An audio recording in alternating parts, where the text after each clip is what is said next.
they sell like this little energy drink type of thing. It looks like that Switch. And when we were approached with that, Catheryne and I discussed it and we decided against it. So we don't do that. We've been participants in the Walk to School Day. We've had a really cool farmers market that's been accessible to students in the fall and the spring on Thursdays. We're getting ready for end of the year wellness night that's coming up on May 20th.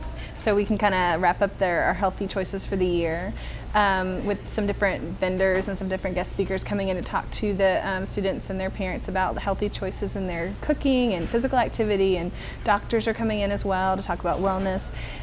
We also have some cool clubs and teams going on. We have a run club that's participated in the Charleston Marathon and the Hershey Track meet that was this spring. We've also done gardening outside with our gardening club and grown some plants in our greenhouse. We have our tennis team this year. They've been the district champs for the last 4 years, I think, in a row. And at the Superintendent's Cup this Saturday, we had two members, Quincy and Keyshawn. They were out there and they represented our school and they won the trophy. So they were pretty excited about that. We've also started offering water and milk as a choice for students during lunch, and we took away, or the cafeteria kind of took away a lot of those sugary, slushy type drinks and just steered more towards fresh fruits and vegetables for the students. Skip 2 times. 1, 2. Good.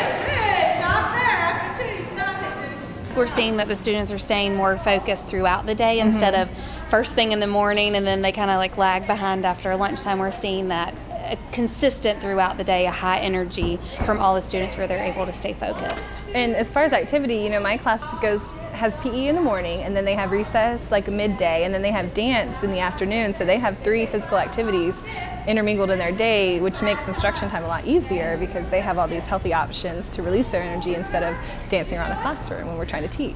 Well, it's just like a healthy lifestyle. Like I believe probably 3 years ago we did like a wellness check on our students in the upper elementary grades and their like obesity levels, and they were over 50%. They were pretty high, and some of them were extremely obese. And I kind of feel like we've kind of established a wellness culture. So now, like, our younger grades are making healthier choices. They're having healthier options. They're looking at farming produce and they're eating it freely and cleaning their plates instead of like leaving the vegetables behind. And so it's kind of changed the culture that way, because the older kids are now more physically fit. They're involved in tennis and run club, and they're able to be more active, and actually their learning has increased because of it too. At the end of last year, I applied for Just Move grant, and it's through Michelle Obama, the First Lady, and she's very adamant about getting kids active and healthy in the classroom, and so that's just what the grant does. They actually provided $500 at the beginning of this year for me to give as incentives to the teachers that were implementing in the classroom.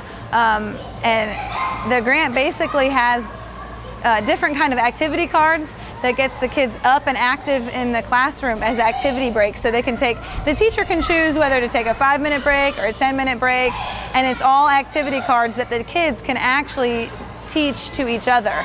Well, I think we're seeing an increase in our students that are participating in the farmers market, which they're obviously getting money from home to buy those fresh fruits and vegetables. So I think that, you know, parents are being supportive of them, you know, buying these items here at school and bringing them home for their parents to hopefully cook for them.